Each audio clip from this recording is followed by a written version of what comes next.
call a murder board. And so I get in front of the murder board and I thought I did pretty well, right? And so they called me, they were like, you know, this, and that. And they're like, but every time we gave you a leadership position, you passed it off to somebody else. And I was like, well, there was like, everybody knows more than I do. And I'm good at carrying heavy shit. And they're like, exactly. And that's why you peered so well, because you are a pack mule. And everybody likes because you are a pack mule. Yeah, like everybody likes it. But we're not looking for pack mules. We're looking for leaders. Yeah. So they're like, you're gonna have to redo. We're gonna give you if we gave you a chance to come back on Monday and start from day one, would you do that? And I was like, yes, dude. I would. Thinking there's no way they're gonna make me do this whole thing over again. Because you don't sleep, you don't eat. Like I lost so much weight, and sure as shit, dude, I end up coming back, have to redo the whole shebang, and they make me the class leader, which is usually a captain.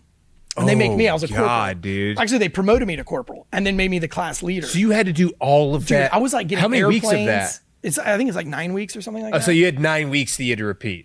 Yeah, the whole 9 weeks of like the hardest 9 weeks of like no sleeping, no eating. Yeah. Like, just missions. Like, and so I'm like calling in for like helicopters and like, cause you know, you parachute into a lot of these or fast rope or whatever. Yeah. And so like, you know, here's Corporal Tansy trying to request jump masters for, you know, some kind of a, you know, jump that we're doing in small unit tactics. And anyway, I ended up peering almost dead last at the end of that one.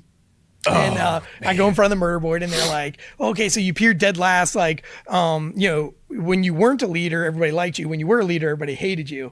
You know, what's your deal? And I just was like very honest at that point. I was just like, hey, listen, this has been an amazing opportunity. And I've learned more since the time that I started this, and I've learned my whole life. And I'm going to be a better person. But like, obviously, like I'm not good at this. Like this is not for me. And they were like, if we could narrow it down and send you on to SEER, do you think you could find somewhere in the middle? And I was like, you're going to send me to SEER? And they're like, yeah. And I cried, happy tears, because I was like, I passed, you know? And they're like, I think you're the first person to be excited to go to SEER.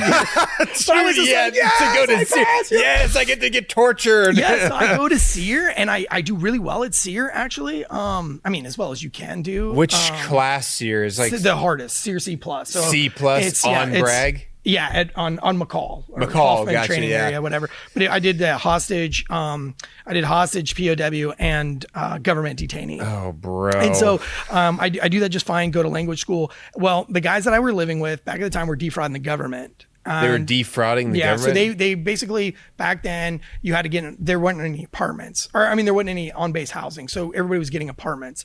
And you got full BAH. So it didn't matter if your rent was $10 or $1,200. Oh, wow. You got $1,200 from the government. That was it. If it was $2,000, you got $1,200. If it was $50, you got $1,200. Okay. So these dudes that are a lot smarter than me and a lot higher ranked than I am, they buy a house with like 7 rooms in it or some, you know, and then everybody